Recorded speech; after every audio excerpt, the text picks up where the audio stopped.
You're listening to the AID Network.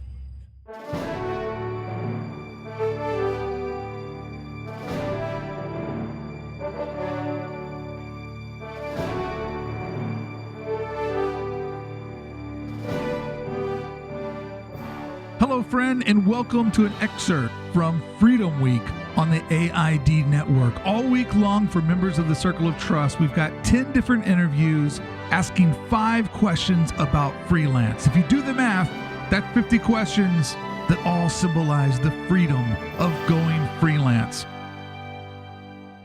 And today's excerpt I have from the interview that we did with Tallboy and Krusty of Night Watch Studios. The questions you're going to hear is all about working a secondary job to fulfill your freelance dreams. If you'd like to hear this complete 100-minute episode as well as the other 4 episodes of Freedom Week, visit our website, aid.network.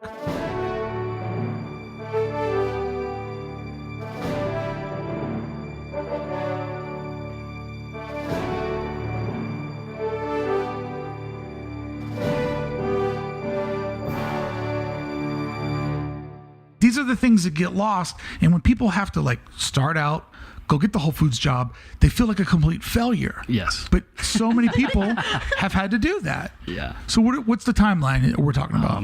I would probably say it was a 5-year span because I was freelancing when I was working full-time too. At Whole Foods? No, back before I even moved away from the East Coast. So I was at a print shop. Oh, the print shop days. And I was working freelance at nights to try to come up with the plan for after the print shop because your back will tell you can't do this forever. It's a young man's game. Also printing Yankees suck t-shirts. I mean, it's fun, but when the Red Sox win the World Series and you have stacked the ceiling high, you need to come up with a second plan. So, I would say it was probably 5 years, but those first couple of years, it was like a night gig. But I would stay up all night just because it's something that I really wanted.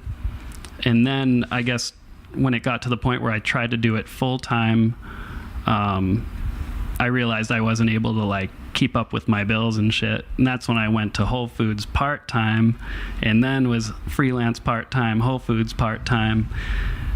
And Whole Foods was pretty killer because then you're like, okay, I think I definitely need to get out of this and start thinking about what I can do to change that. So yeah, I think it was 5 years. Mm-hmm. Well, that leads me to my next question, which is sort of a working theory that I've had and advice that I give people. I think if you see where you want to go and you get a job in that industry, the problem with that is that you're kind of doing something that resembles what you want to do. So opportunities will come in that are a bit of a mirage. You'll take on work that you think it's going to get you where you want to go, but it doesn't. It doesn't give you enough money to create freedom, and it doesn't give you enough opportunity to elevate you. So you keep hitting all these roadblocks instead of building blocks that are kind of miraged into it looks like the opportunity, but you only realize that it was done when it's over. And then somebody like Krusty goes, well, you just worked on that band shirt for another company for 3 months. You only made $250 and the band doesn't even know that you did it. Yeah. So I've had this working theory. That part stings sometimes. Yeah. And we've all been there. So I've had this working theory to get good at where you want to be in life. Is a job outside of that the best place to go? And I'll break it down. If you go to Whole Foods, one thing that we both know is you don't want to be a professional stalker for the rest of your life. So did Whole Foods give you the amount of money that you needed, the lack of stress that you needed, and by doing something that you weren't emotionally attached to? Being at Whole Foods, putting together a produce section, were you able there to actually create revenue, take stress away from your life, and have the mental space to build what you wanted to do next? Yeah, I think so. Yeah, because it helped me pay my bills, which resulted in less stress, chilled me out a little bit so that I could come home and actually think things through a little bit more instead of just trying to rush through a job for someone who might not even give a shit about what I want. And it like when I was trying to freelance that full-time gig in San Diego, I wasn't 100% happy with everything that I was doing. Right. It wasn't exactly what I wanted, and I didn't feel like I had the time to do it. So yeah, I think it's an interesting point to get away from it and get an outside perspective on it. Because I've always thought, like, if you wanted to be good at a certain industry, if you the idea used to be get a lower level job there and work your way up to the top. And I'm sure there's a strategy in there that works. But if the top of where you want to get is to get hired to be Tallboy, Yeah. that position you have to create yourself. And if you're so exhausted by doing other people's work that you can't really do your own work, it almost makes sense. Like, I'm going to go drive Uber 2 days a week because I know that's something I don't want to do for the rest of my life. But if that job gives me the means to have 5 days a week, 4 days a week to just do the work I want to do and to know my bills are paid, because it's almost like if there's not a lot of risk, you can focus on the reward. Yeah. But if you would have just jumped out of mom and dad's house and you guys were starting a relationship and you're like, today I'm going to start working for myself and I need to get a t-shirt done, printed, and sell 150 of them by Friday to pay next week's bills. Like, that's an unrealistic expectation to put on yourself. Yeah. Mm-hmm. Yeah. I think that's when we started Night Watch Zine, was when I worked at Whole Foods and I had a little bit of extra wiggle room to think about what we really wanted to do. Yeah. Mm-hmm. How was that guy? The guy that had a job that he didn't like, but had the mental space to do what he wanted to do and ultimately turn his whole career around. He was pretty stoked, actually, because it was my hometown, San Diego, but he was new to it, so it was just like my friends, like he didn't have his own crew. Yeah. Just my crew.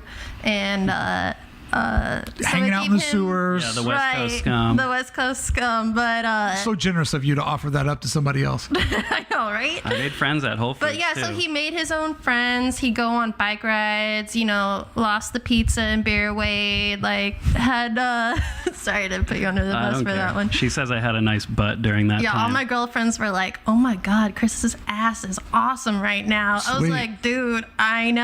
I actually had swim trunks that actually busted at the side seam. My butt was so big. Nice. Yeah. But yeah, he learned a little bit about nutrition, which didn't hurt. And I think he had a little more space to just focus on only taking on projects that he liked. And then we started the zine, which was super fun. We had a couple art shows that people came out to because we had a lot of hometown support. Mm-hmm. And we also saved to move to Austin.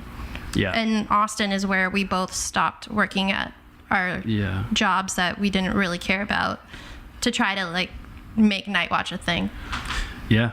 When did you know that it was time to quit and go back into working for yourself? Because if I'm figuring it out, we're at Whole Foods, there's money there, and you guys can build the dream because you're not so exhausted. But at some point, there had to be a moment where you said, if I go to Whole Foods today, I'm losing money. Like, it's time to make the jump. Like, how did you know when it was time to make the leap? Well, you know what? I was trying to get into like doing art related stuff at Whole Foods, and I was asking around and I was getting pushed in other directions. You're like, I want to be the chalkboard guy? Yeah. Exactly. Or do like, chalkboards basically. And people were just like, oh God, he wants to do the chalkboard job. Why don't you go talk to this person? And go talk to this person. And nobody really was super interested in you becoming the chalkboard guy? helping me do art at Whole Foods. I mean, think about it. In Whole Foods world, it's like going home to mom and dad and be like, I'm going to be a rock star when I'm old. I'm like, yeah, good luck with that. I know. You'll end up in cream corn aisle just like me. Yeah, dude. So that's when I was like, what the hell am I trying to do? I don't even want to be the chalkboard artist here. You were just trying to find the best way for a bad job. Yeah. Yep.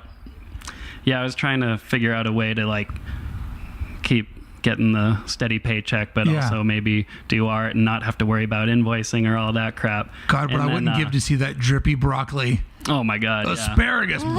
Throwing up on broccoli. Yeah, they had a bar in that Whole Foods, and they let me do some chalk art there. And like, I just said they let me do it, which means like they didn't pay pay me anything Right. extra. I was getting paid like, The regular wage. my grocery guy salary. Yeah. And a chick squeezed my ass while I was on the step stool. Well, from what I hear, it's an unresistible ass. I know. Now that I think back, So don't try to make this your Me Too moment, because I heard you were asking for it. I got my ass grabbed multiple times while working there. Side story. One dude told him that it looked like the whole, you could fit the whole first chapter of Great Expectations on his ass. Yeah, and then he spanked After me and spanking. walked away. Sounds like he had his own expectations. All right, so for you, what was the moment though that you knew that it was like what was the writing on the wall? Because this is one of the number one things we get. We always get people like, I don't know when it's time to go full freelance. Like, it's a scary plunge. Yeah. And I am always a firm believer that life will give you data that now is the time. Well, shit. When I went full freelance. It was after Paris. Oh, when we went to Paris? Yeah. I got flown out to Paris by a magazine called B Street magazine, and it was for a graffiti battle, which I had no business being involved in, but it was a free trip to Paris. So you're going to say yes? Yeah, so I asked a few friends, and they're like, are you stupid, dude? Like, what kind of question is that? Take the free trip. Went out to Paris, met awesome artists from all around the world. Like Johnny Crap was out there. Canadian? Yep. Met people from France, UK, and everyone was so supportive. And I was like, yeah, that fucking ruled. I want more like that. So it's time to like pull up my pants and be a full-time So artist. just seeing other people that were living it, you started to realize, like, I'm capable of doing this too. And I'm Yeah. ready to make the jump. And if I'm correct, at that moment, Nightwatch Studios was already kind of floating on its own, and you guys were networking and meeting people and starting to sort of be surrounded by people that were making the unreal seem very realistic to you. Yeah. At that time, we were both working at a print shop, and it became a thing where he's trying to make art, I'm trying to like keep the business going, get orders out, and we're also working this full-time job, and we're like, I can make more money probably just doing this all the time, and I'd have way more fun. Right. And Chris was like, well, when we get back from Paris, I don't think you should work here anymore. I was like, really? Like, you think so? He's like, yeah, like, fuck it, let's give it a shot. We only pay $675 for rent. I think we can make that happen. Yeah. And I haven't worked anywhere since. And then he followed suit like 2 months later. How long ago was that? 2014. Yeah. Yeah. So 4 years, the two of you, the whole household, working just for basically Tallboy and Nightwatch, like doing your own thing. Yeah. Wow. 4-year run is pretty solid. So in that 4 years, what were the first clients like that you got when you re-entered into the world of freelance? I think I was doing stuff for like motorcycle companies, bands, some skateboard work. At that point, the Instagram following had kind of started materializing into work.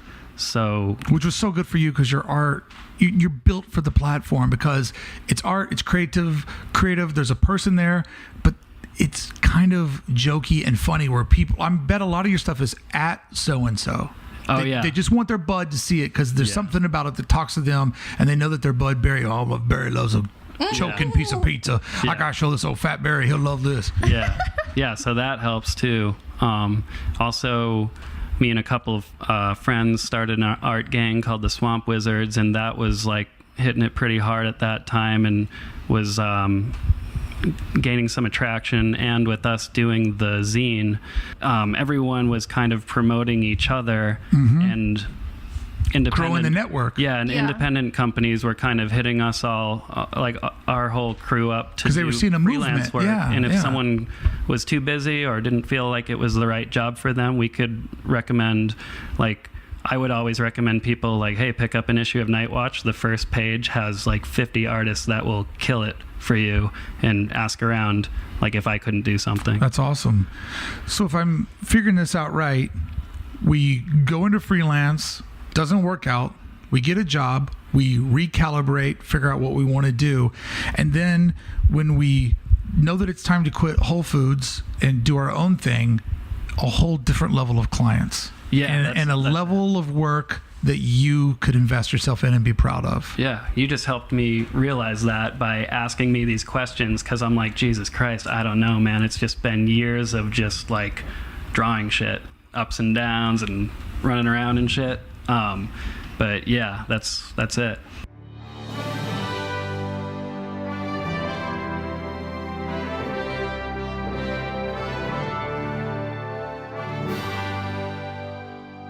Here you go, friend. Thank you so much for listening to this excerpt from Freedom Week. We'll be dropping these all throughout the next 2 weeks. Make sure to subscribe to our YouTube channel. And if you want to hear the complete podcast, go over to our website, AID Network, where we've got over 800 episodes about the pursuit of personal happiness through doing what you love. Thank you for listening. Thank you for liking. Thank you for subscribing. Thank you for sharing with a friend.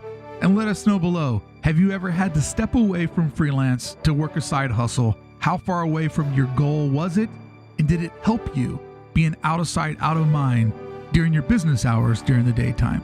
Thanks again for listening. I hope you felt the freedom. I hope Freedom Week helps you find your own freedom as a freelancer.